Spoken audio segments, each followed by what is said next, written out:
ரொம்ப சமீபத்துல பாத்தீங்கன்னா, திருப்பதியில கடவுள தரிசிக்க போன மக்கள்ல சிலர் கூட்ட நெரிசல்ல சிக்கி உயிரிழந்தாங்க. இது ரொம்ப சோகமான விஷயம். ஆனா இதுக்கு காரணம் யாரு? கடவுள தரிசிக்க போன மக்களோட தப்பா?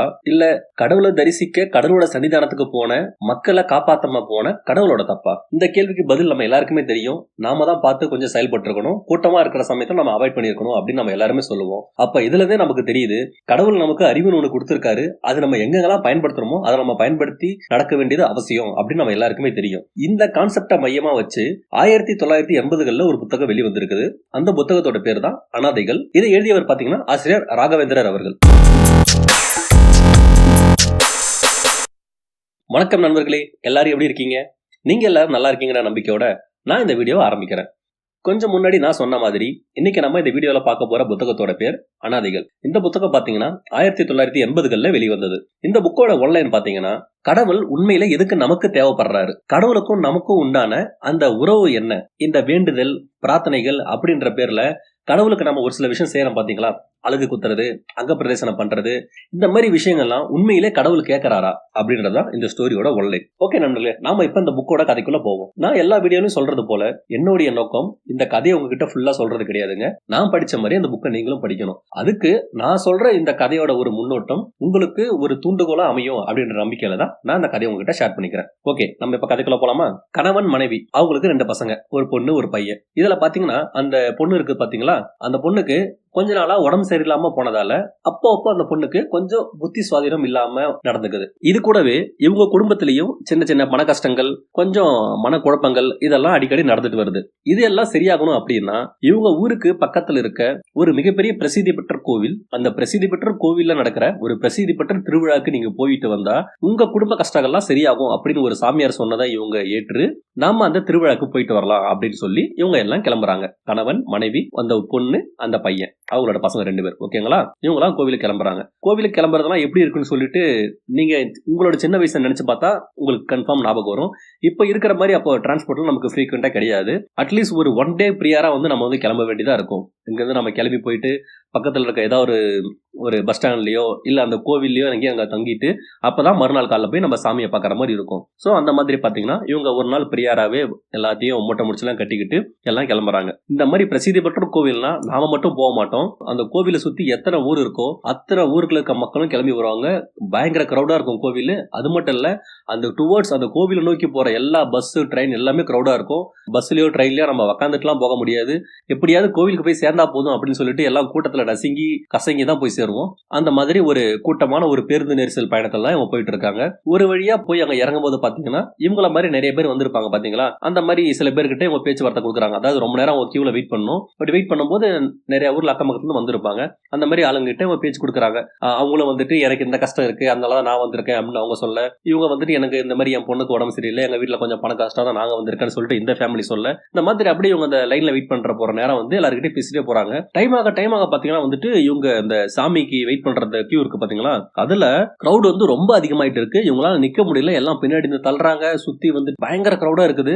இதுல இன்னொரு பிரச்சனை பாத்தீங்கன்னா, அந்த கோவில் பாத்தீங்கன்னா ஒரு ஆற்றங்கரை ஓரமா அமைந்திருக்க ஒரு கோவில். அதனால என்ன ஆகுதுன்னா, ஜனங்க வெயில நிக்க முடியாம ஓடி போய் அந்த தண்ணியில ஆத்துல குளிச்சுட்டு லைன்ல நிப்பாங்க. ஏன்னா வெயில் அந்த அளவுக்கு இருக்கு, அவங்களால கியூல நிக்க முடியல. சோ அந்த மாதிரியான விஷயங்கள் அங்க நடந்துட்டு இருக்கு. இப்படி நடந்துட்டு இருக்கும் போது என்ன ஆகுதுன்னு பாத்தீங்கன்னா, சாமியை தேர்ல உட்கார வச்சு அந்த கோவிலை சுத்தி வடம் பிடிச்சு எல்லாம் எடுத்துட்டு வராங்க. கோவிலுக்கு போற எல்லாருமே தெரியும், அந்த வடத்தை நம்ம பிடிச்சி தொட்டு நம்ம இழுத்தாலே நமக்கு ஒரு பெரிய ஆசீர்வாதம்ன்ற மாதிரி நம்ம நினைப்போம். அந்த வடம் பிடிச்சி எடுக்கிறதுக்காக எல்லாரும் ஓடி போய் அந்த தேர் பிடிச்சி இருக்கிற அந்த பெரிய கயிறு அந்த வடத்தை தொட்டு கும்பிடணும் அப்படின்றதுக்காக கூட்டம் பயங்கரமா முண்டி அடிச்சு எல்லாம் தேர்கிட்ட போயிட்டு இருக்காங்க. ஒரு பக்கம் இங்க கோயில் உள்ள போறதுக்கு நிக்கிற ஒரு கியூ, இன்னொரு பக்கம் அந்த கியூல இருந்தே முண்டி அடிச்சுட்டு போயிட்டு அந்த தேரை போய் தொட்டு கும்பிடணும் அப்படின்னு சொல்லிட்டு இந்த பக்கம் முண்டி அடிக்கிற ஒரு கியூ. கூட்டம் ரொம்ப பயங்கரமா இருக்கு. இந்த மாதிரி இருக்கும்போது என்ன ஆகுதுன்னு பாத்தீங்கன்னா, இந்த ஹஸ்பண்ட் ஒய்ஃபோட அந்த குழந்தைங்க இருக்காங்க பாத்தீங்களா, பையன் பொண்ணு, 2 பேரும் பயங்கரமா பயப்படுறாங்க. ஏன்னா சின்ன பசங்க, ஒரு 8 வயசு 10 வயசு இருக்கிற குழந்தைங்க தான். 2 பேரும் பாத்தீங்கன்னா பயங்கரமா பயப்படுறாங்க, அழறாங்க. ஏன்னா அந்த கிரௌட்ல எல்லாரும் சேர்ந்து நசுக்கிட்டு தள்ளிக்கிட்டு, ஒரு பக்கம் வெயில், அந்த வேர்வை, பசங்களுக்கு தண்ணி தாங்க எடுத்துட்டு, ஒரு பக்கம் பசின்னு சொல்லிட்டு இந்த 2 குழந்தைங்க பயங்கரமா அழுதுங்க.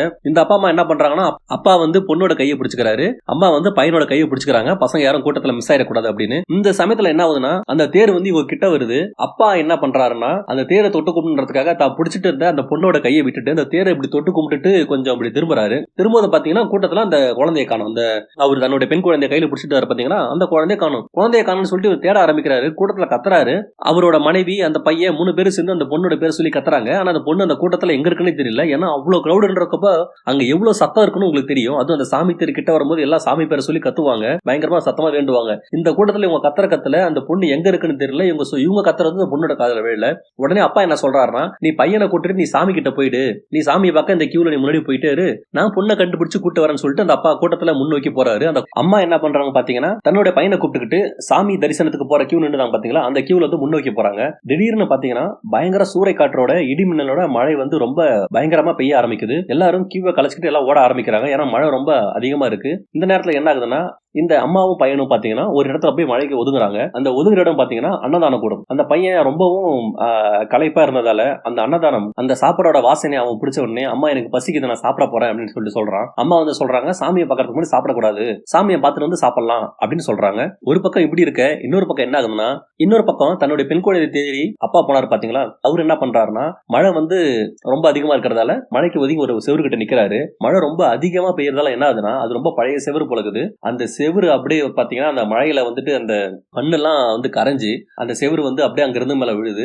அந்த கூட்டத்துல அந்த செவரு இடிஞ்சு விழுந்ததுல அந்த கணவர், அந்த அப்பா, அந்த பொண்ணுடைய அந்த குழந்தையோட அப்பா வந்து அந்த இடத்துல இறந்து போறாரு. இந்த சமயத்துல பாத்தீங்கன்னா தேர் இழுக்கிறவங்க நிறைய பேரு பக்தி பரவசத்துல சாமி பேரை சொல்லிட்டு அந்த தேரை வடமுடிச்சு இழுத்தாங்க.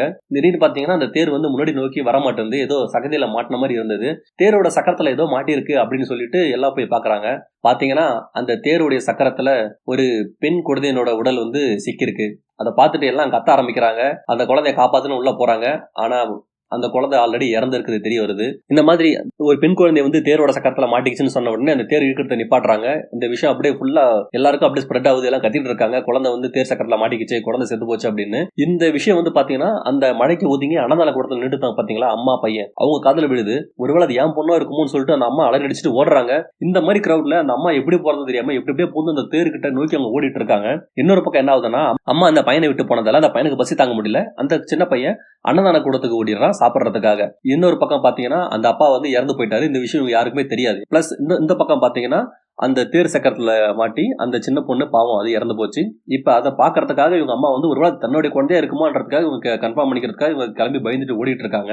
இவங்க போறாங்க, அவங்களால தேர்கிட்ட போக முடியல. இந்த கூட்ட நெரிசல என்ன ஆகுதுன்னா, நான் சொன்ன பாத்தீங்களா கோவில் வந்து ஒரு ஆற்றங்கரை உரமா அமைஞ்சிருக்குன்னு சொல்லிட்டு, இந்த மக்களோட கூட்டம் என்ன பண்ணுதுன்னு பாத்தீங்கன்னா, இந்த அம்மாவை அப்படியே ஒரு வழியா தள்ளிட்டே போயிட்டு ஆத்தங்கரை உரமா விட்டுருது. அந்த அம்மா ஆத்தங்கரை உரமா நின்று அழுதுட்டு இருக்காங்க. அவங்களால அந்த கூட்டத்துல முன்னோக்கி போக முடியல. இப்பதான் அவங்களுக்கு ஒரு விஷயம் ஞாபகம் வருது. அவங்க தன்னுடைய சின்ன பையனை அவங்க தனியா விட்டு வந்துட்டாங்கன்ற விஷயம். இவங்க உட்காந்து அழ ஆரம்பிக்கிறாங்க.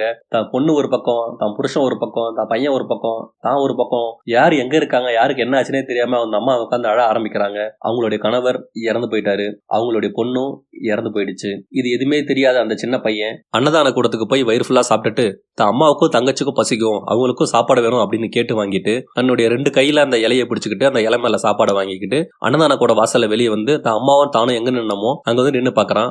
அங்க அவனுடைய அம்மா இப்ப இல்ல. சுத்தி முத்தி பாக்குறான். ஜனங்கள் எல்லாம் வெறி கொண்டு கத்திக்கிட்டு பயங்கரமா மூர்க்கத்தனமா ஓடிட்டு இருக்காங்க அங்கேயும் எங்கேயும். இவனுக்கு என்ன பண்றதுன்னு தெரியல. தான் அம்மாவை காணோம் அப்படின்னு சொல்லிட்டு கையில அந்த சாப்பாடை வச்சுக்கிட்டு அப்படியே அழுதுட்டே நிக்கிறான். இந்த இடத்துல இந்த கதை முடியுதுங்க. இந்த புத்தகத்துல எனக்கு பிடிச்ச விஷயங்கள்லாம் பாத்தீங்கன்னா, கடவுள் என்றவர் யார், கடவுளுக்கும் நமக்கான உறவு என்ன, கடவுளை தரிசிக்க போகும்போது நம்ம என்ன பண்ணணும் என்ன பண்ணக்கூடாது அப்படின்ற விஷயத்தெல்லாம் ஃபுல்லா வந்து நம்ம கையிலே விட்டுருவாங்க. இந்த மாதிரி விஷயம் நடந்திருக்கு, இந்த மாதிரி விஷயம் நடக்குது, இதுக்கு ஆல்டர்னேட்டிவும் இருக்கு, நீங்க எதை சூஸ் பண்ண போறீங்க அப்படின்ற மாதிரி எல்லாத்தையும் கொடுத்துட்டு முடிவை நம்ம கையில கொடுத்துருவாங்க. சோ இந்த புக்கு படிக்கும் போது நமக்கு யோசிக்கிறதுக்கு நிறையவே டைம் இருக்கும், விவாதம் பண்றதுக்கும் நிறையவே டைம் இருக்கும். இந்த புக்கை படிச்சு முடிச்ச பிறகு இதை பத்தின என்னோட கருத்து என்ன அப்படின்னு கேட்டீங்கன்னா, கடவுள் இருக்கார், அவர் எல்லா இடத்துலயும் இருக்கார், கோவிலையும் இருக்கார், தூய்மையா வச்சிருக்கிற நம்மளுடைய உள்ளத்திலேயே இருக்கார். நமக்கு உண்மையிலே ஒண்ணு தேவைப்படும் போது, நமக்கு உண்மையிலே கஷ்டம்னு ஒண்ணு வரும்போது உள்ளத்துல அவரை நினைச்சு எந்த இடத்துல இருந்து வேண்டுனாலும் கடவுள் அந்த வேண்டுதலை கேட்பாரு. அந்த வேண்டுதலை கேட்டு அதுக்கு பதிலும் கொடுப்பாரு. நீ எனக்கு இப்படி பண்ணாதான் நான் உனக்கு பதில் கொடுப்பேன் அப்படின்னு கடவுள் சொல்ல மாட்டாரு. நீ எனக்கு இந்த மாதிரி எல்லாம் நேர்த்தி கடன் வேண்டுதெல்லாம் பண்ணாதான் நான் உனக்கு செவி சாய்ப்பேன் அப்படின்னு அவரு கேட்கவும் மாட்டாரு. அப்படி கேட்டா அவர் கடவுளே கிடையாது. இதுதான் என்னுடைய கருத்து. ஓகே நண்பர்களே, இந்த புக்ல நான் படிச்சது எனக்கு பிடிச்சது எல்லாத்தையும் உங்ககிட்ட ஷேர் பண்ணிட்டேன். வேற ஒரு வீடியோல வேற ஒரு நல்ல புக்கோட நான் உங்களை சந்திக்கிறேன். உங்களுக்கு டைம் கிடைச்சா கண்டிப்பா அந்த புக் வாங்கி படிங்க. Thank you so much for your time. நன்றிகள்.